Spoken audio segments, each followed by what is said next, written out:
So just let you know, one lucky commenter on this video is going to get a free shirt from myaudionerds.com. So make sure you leave a comment and you'll get a free t-shirt. Also remember, at any time you can visit helpmedevon.com to get some of our vocal templates and presets to support this channel.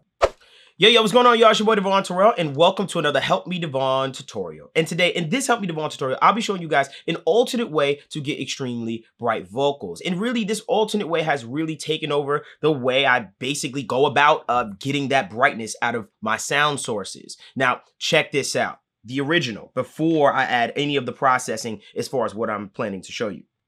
I know he don't know you like I do, but you leveled up, but you ain't moved. Matter of fact, I'm better. And now with the processing. I know he don't know you like I do, but you leveled up, but you ain't moved. Matter of fact, I'm better. Now, I hope that you're listening on headphones or some type of quality speakers as far as monitors or something like that is concerned, and you can really hear that difference if you're really listening in. The original sound is unbothered. You kind of just get that added boost of brightness, and that's what I'm usually trying to accomplish. I'm trying to make sure that I'm not destroying what I originally had as far as my mix is concerned with the vocal, but really just adding that high end that really cuts and bites. And that's what this new alternate way that I've developed as far as for me is concerned has accomplished. It's allowed me to not only get a type of brightness that I enjoy, but rather a bite brightness that really cuts through the mix. And I'm going to show you this technique. It's super easy, and it involves some parallel processing. Don't be afraid. Don't run away. I'm going to show you exactly how I do it. Let's get to it. Okay. So what I did was, a lot of times I've showed you guys tutorials on parallel processing or parallel compressor. Now, granted, I'll make sure that I'll put a card right here so you can get an idea. If you have no idea what parallel processing is, I'll put it right up there. And basically what I'm going to do is I'm going to create an aux send that has a bunch of different things on the chain that I blend in with the original. I'll show you. So basically what I'm going to do is I created an entirely new aux send. And as you can see right here, it says Exciter. And on this exciter track, I am then going to go to my lead bus, or wherever I'm spitting out the vocal from, or wherever I want to be affected. I'm going to take a send and send it out at 0 to the same exact aux, to the exciter aux. So all I'm doing is making a send and sending the aux out to the exciter, thus taking this fader and blending it to taste. So let me give you an idea of what this sounds like. Let me turn it all the way down, and I'm going to show you what this blend is doing. I know he don't know you like I do, but you leveled up, but you ain't moved. Matter of fact, I'm better. Yeah, he just playing catch up. Now, as you can hear, you can get pretty crazy with it. And what you're also noticing is, from a dynamic standpoint of the original sound, it's like it's not destroying it. Sure, of course, you can go too crazy with it, but at the same time, you're not really ripping out what was there before. You're really just adding to it. And this is what makes this so powerful, and doing it in a sense of parallel processing. This is something that I've been trying out. Sure, some of you have probably already done this, but to people that are new to this, this is a really cool technique. I'm going to show you my settings and the whole nine. Okay, so let's put this back down to where it was. And now let's take a look at the aux, at the exciter aux. I call this aux exciter. The most important plugin that I'm using on this entire thing, as far as the exciter aux, is the Aphex Vintage Aural Exciter, which is an exciter from Waves plugins. I love it. I'll put a link in the description below for you to download it for yourself. And what I'm doing is I'm putting in the mode wise, I'm putting it in mix 1. And there is a big difference between mix 1, mix 2, and AX, which is for aux, if I'm not mistaken. But I like it, and I like the sound of it in mix 1. You see I have my input at 0, and I have my AX mix to 8. Or 7.87 to be exact. And then you can see right here, I've turned it down just a little bit so I'm not clipping on the output of the Aphex Aural Exciter. The next thing you see me have right here is you see a compressor. Now, I would like to note, and I would like to let you know what the Aphex Aural Exciter basically does. It really adds this amazing amount of high end to whatever the sound source is. I'm not going to get too deep into what the exciter is doing specifically from a saturation standpoint or just adding harmonics, but just know when it comes to an exciter, it's really adding that sound into the original sound source, that high end, that brightness that you're looking for. Okay. Now, this is very important, and I want you to keep in mind. After I add that Aphex Aural Vintage Exciter and I really put all that high end into the sound, I'm going to come over here to a compressor. And the reason why I want to compress that sound is for two reasons.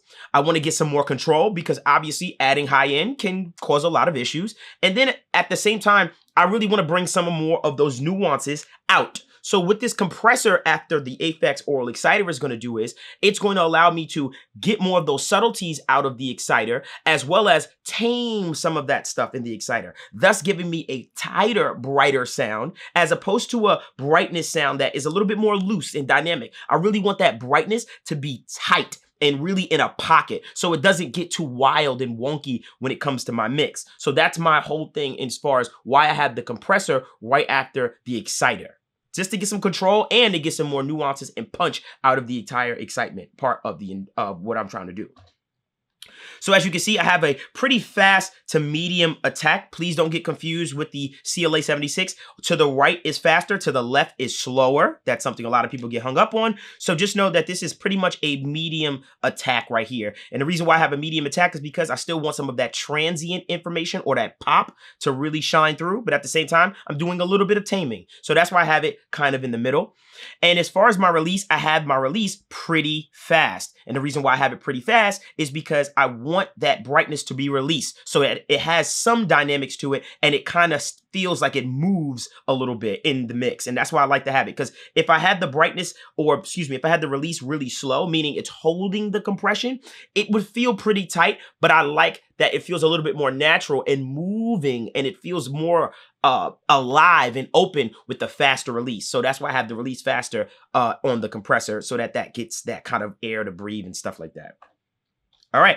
And the very last thing I did on the exciter is I added this amazing plugin that I love so much.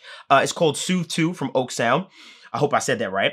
And I'll leave a link in the description for that as well. And basically what this does is it's known to just clean up harshness, whether that be high end, whether that be mid-range, whether that be anything. And this is really good at doing it in a fast way, like a de-esser, for instance, but it has its own way and own, kind of distinct way of processing that I'm not going to lie to you is pretty unmatched. There's only a few other de-essers out there that I've heard that are really, really good at this, but this thing is special. So I highly recommend this one right here. And I'll leave it a link in the description below.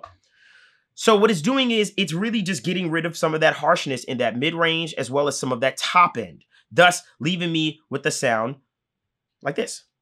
I know he don't know you like I do, but you leveled up, but you ain't moved. Matter of fact, I'm better. So what you're seeing on those peaks and as far as those dips that you're seeing is that's the Soothe 2 plugin basically cutting out those harsh frequencies. And for me, if you want to add more of that, as far as more of those cuts, what you can do is you can literally just raise the depth button up a little bit. But the preset that I'm using is a preset called Clean Up a Little Vocal Harshness. I kid you not. And I know how funny that sounds, but that's the product we get. And I have my mix at about 85%. But that's basically the preset just to kind of do some more taming and do some more controlling and make sure that that brightness is not out of control. It has a really interesting way of how it does it. If you don't have the Soothe 2 plugin, what you could do is go on over and grab a de-esser or a multi-band compressor and really just make sure that the top end, you're doing some compression on that top end just to kind of keep it tight and make sure it doesn't get out of control. Because in adding all of this brightness to this singular vocal, trust me, you can get into a place where it'll be ripping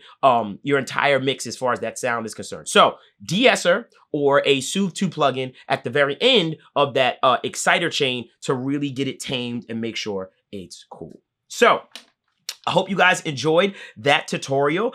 Make sure you comment, like, and subscribe. Make sure you let us know what else you want to see in the comments below as far as everything is concerned. And then make sure you follow us at Help Me Devon on Instagram. And also make sure you go to our Discord community with a bunch of aspiring engineers like yourself. And please, please make sure you go to helpmedevon.com for some of our vocal chains, templates, and to keep this channel going. I really appreciate you guys. And until next time.